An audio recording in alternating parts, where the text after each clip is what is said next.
বাঙালির নববর্ষের ভুরিভোজে সেরা রেসিপি হিসেবে ডাব চিংড়ি অথবা জামাই ষষ্ঠীর জামাইয়ের পাতে ডাব চিংড়ি, বাঙালির সেই জনপ্রিয় ডাব চিংড়ির রেসিপি আজ আপনাদের সঙ্গে শেয়ার করব।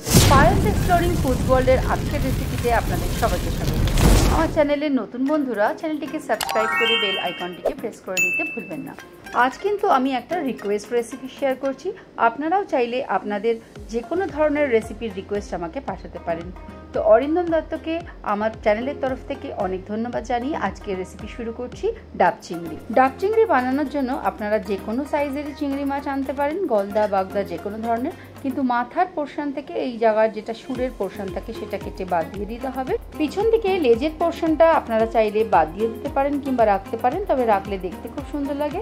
আর একদম পিছন দিকে একটা কালো শিরার মতন ময়লা অংশ থাকে, সেটাও কিন্তু তুলে ফেলে দিতে হবে। এবারে চিংড়ি মাছগুলো খুব ভালো করে ওয়াশ করে নিয়ে আমি এখানে শুধুমাত্র সল্ট দিয়ে ম্যারিনেট করে আধ ঘন্টার জন্য রেখে দিয়েছি। আমি কিন্তু এখানে কোনো রকম হলুদের ব্যবহার করছি না, কারণ ডাব চিংড়িটা একটু সাদাটেই হয়, হলুদ দিলে রঙের পরিবর্তন হয়ে যেতে পারে।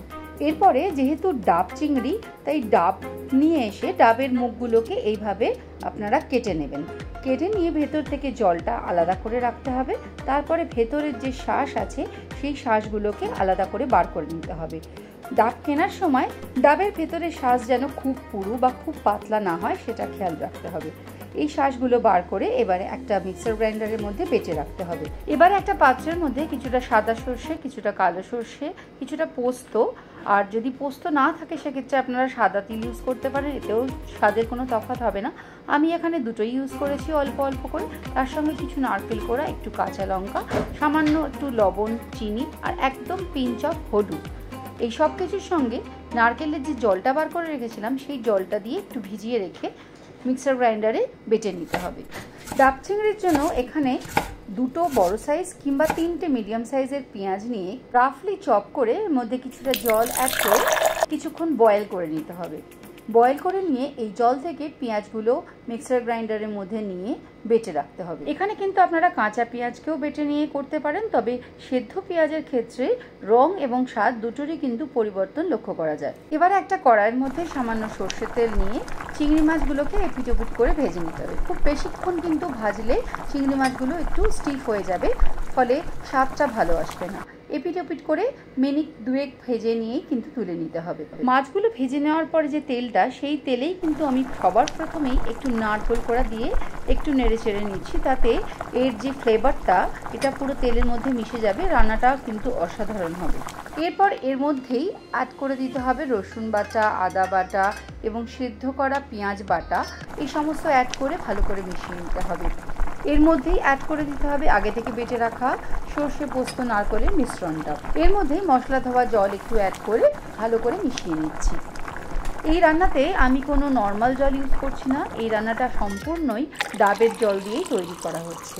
তো এখানে আমি 1 থেকে 1.5 কাপ মতন ডাবের জল অ্যাড করে দিলাম। সঙ্গে মিশিয়ে নিচ্ছি বেটে রাখা ডাবের শাঁস। সমস্ত কিছু অ্যাড করে দেওয়ার পরে মিনিট দুয়েক ঢাকা দিয়ে রান্না করে নেওয়ার পরে ভেজে রাখা চিংড়ি মাছগুলো এর মধ্যে দিয়ে দিতে হবে।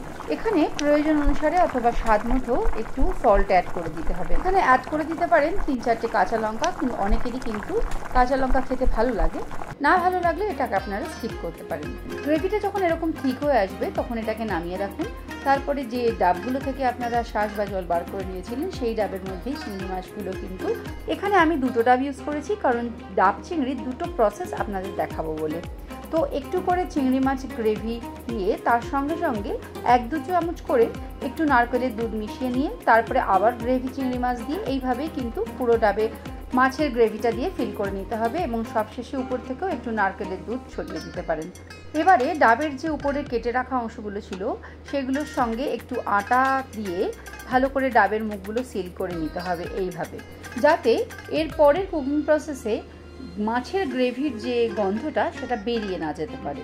এখানে বড় সাইজের যে ডাবটা ছিল একদম ডিরেক্ট আগুনের ফ্লেমেই কিন্তু আপনারা বসিয়ে দিতে পারবেন, তবে গ্যাসের ফ্লেম মিডিয়াম রাখতে হবে। আরেকটা যে ডাব ছিল সেটাকে আমি জলের মধ্যে স্ট্যান্ড বসিয়ে এইভাবে ভাপিয়ে দিয়েছি। আপনারা চাইলে স্টিমারে অথবা মাইক্রোওভেনেও কিন্তু করে নিতে পারেন। দুটো প্রসেসই 15 থেকে 20 মিনিট ধরে মিডিয়াম ফ্লেমে করে নিতে হবে। 15 থেকে 20 মিনিট পর গ্যাস থেকে নামিয়ে নিয়ে এটা সার্ভিং বলে ঢেলেও আপনারা সার্ভ করতে পারেন, কিংবা ডিরেক্ট এইভাবেও কিন্তু সার্ভ করা যেতে পারে। সার্ভ করার আগে উপরের যে আটা দিয়ে মুখগুলো আটকানো ছিল সেগুলোকে খুলে নিয়ে তারপরে আপনারা কিন্তু সার্ভ করতে পারেন। ডিরেক্ট গ্যাসের ফ্লেমে অথবা ভাপে পদ্ধতিতে দুরকম প্রসেসই আমি আপনাদের দেখালাম। যে কোনো একটা পদ্ধতি আপনারা বাড়িতে ইউজ করতে পারেন, তবে আমার দেখানো প্রত্যেকটা প্রসেস ফলো করে আপনারা এই ডাব চিংড়ি তৈরি করে দেখুন। গ্যারেন্টি দিয়ে বলতে পারি অসাধারণ খেতে লাগবে, প্রত্যেকে হাত চেটে খাবে। গরম ভাত কিংবা পোলাওয়ের সঙ্গে এই ডাব চিংড়ি জমিয়ে দেবে আপনার ভুরিভোজ। আপকামিং ভিডিওতে আমি ফুচকা পোলাওয়ের রেসিপি শেয়ার করছি, সেটার সঙ্গেও কিন্তু এই ডাব চিংড়ি অসাধারণ খেতে লাগবে। আচ্ছা, এই রান্নাতে আমি যে নারকেলের দুধটা ইউজ করেছি সেটা নারকেল কোড়াতের মধ্যে গরম জল দিয়ে একটু ব্লেন্ড করে নিয়ে তার থেকে ছেঁকে দুধটা বার করে নিয়েছি। আপনারা প্রসেসটি দেখতে চাইলে আমাকে কমেন্ট করে জানাতে পারেন, আমি নিশ্চয়ই সেটা শেয়ার করার চেষ্টা করব। যে কোনো সাইজের চিংড়ি মাছ দিয়েই কিন্তু আপনারা এই রেসিপিটা তৈরি করে নিতে পারবেন।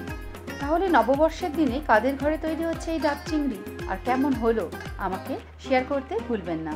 আর সামনেই তো জামাই ষষ্ঠী, জামাই আদরে এই ডাব চিংড়িটাই বা কেন বাদ পড়বে?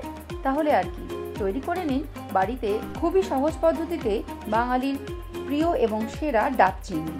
এখানে দেখতেই পাচ্ছেন চিংড়ি মাছগুলো কতটা সফট হয়েছে এবং গ্রেভির কালারটা কতটা সুন্দর এসেছে।